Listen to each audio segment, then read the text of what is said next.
You've heard about it. The Red Scare, the Red Menace, communism. The list goes on. Names meant to excite fear into the public.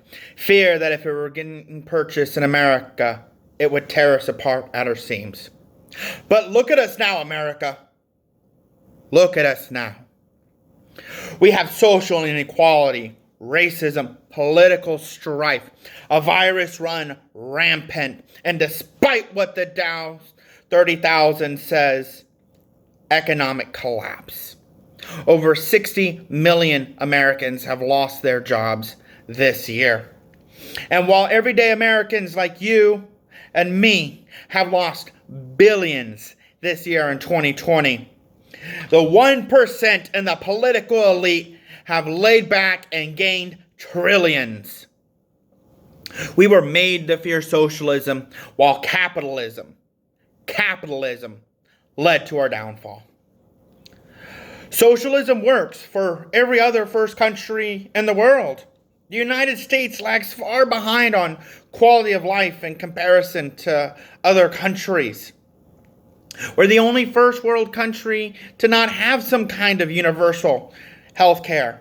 And there's currently 51 countries that offer full universal health care, including our neighbor to the north, Canada, and Mexico to the south. Even Scotland is making big moves toward universal health care, having recently guaranteed free feminine hygiene products to any of those in need. And even Russia has had health care for its citizens since 1996. China is making strides toward that as well. Environmental reform is also part of eco-socialism that we need. And it's critical that we rejoin these Paris Accords. And while it's far from perfect, it lays the groundwork of the road we need to be on to create a sustainable environment and home and future for us and our planet. We've already suffered irreversible damage from the poisoning of our environment, from the melting of the ice caps.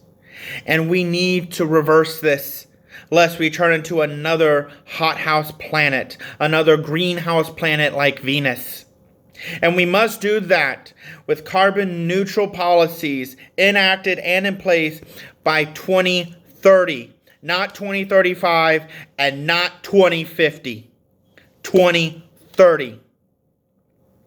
We need to invest in wind, hydro, solar energy, and then hydrogen energy.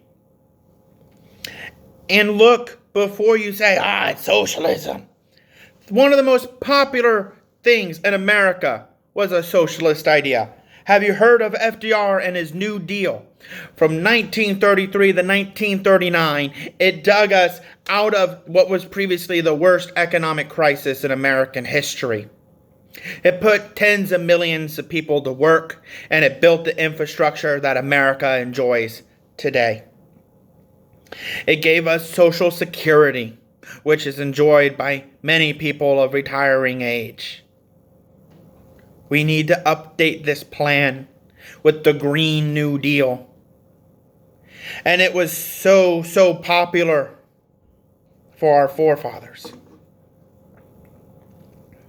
We need to make sweeping changes to the government where everyone pays their fair share in taxes and no loopholes for the 1% and the political elite, where millionaires and billionaires get away with not paying any taxes, that companies like Amazon even get millions, hundreds of millions in tax rebate back.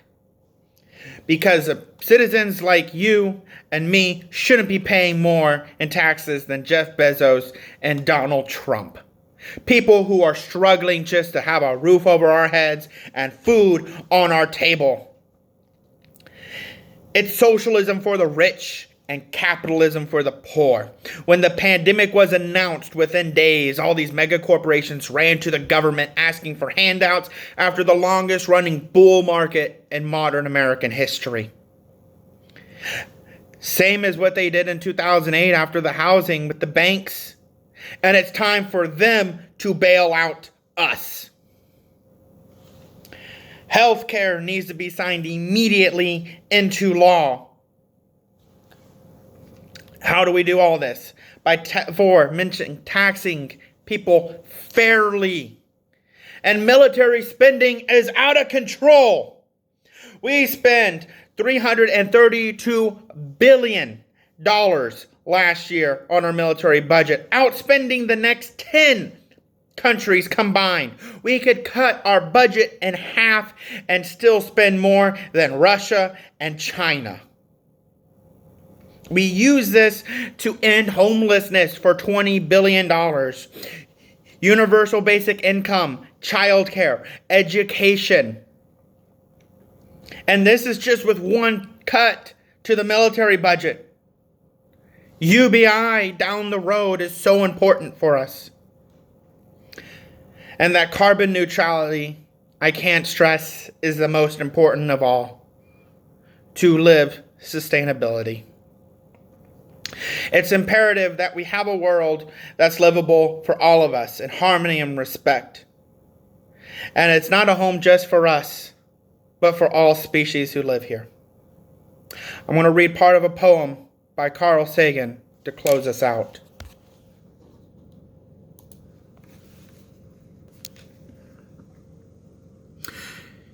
Consider that dot.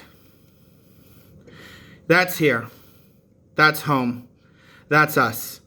On it, everyone you love, everyone you know, everyone you ever heard of. Every human being who ever was lived out their lives, the aggregate of our joy and suffering. Thousands of confident religions, ideologies, and economic doctrines. Every hunter and forager, every hero and coward, every creator and destroyer of civilization. Every king and peasant, every young couple in love, every mother and father and hopeful child, inventor and explorer, every teacher of morals, every corrupt politician, every superstar, every supreme leader, every saint and sinner in the histories of our species live there on a mote of dust suspended on a sunbeam.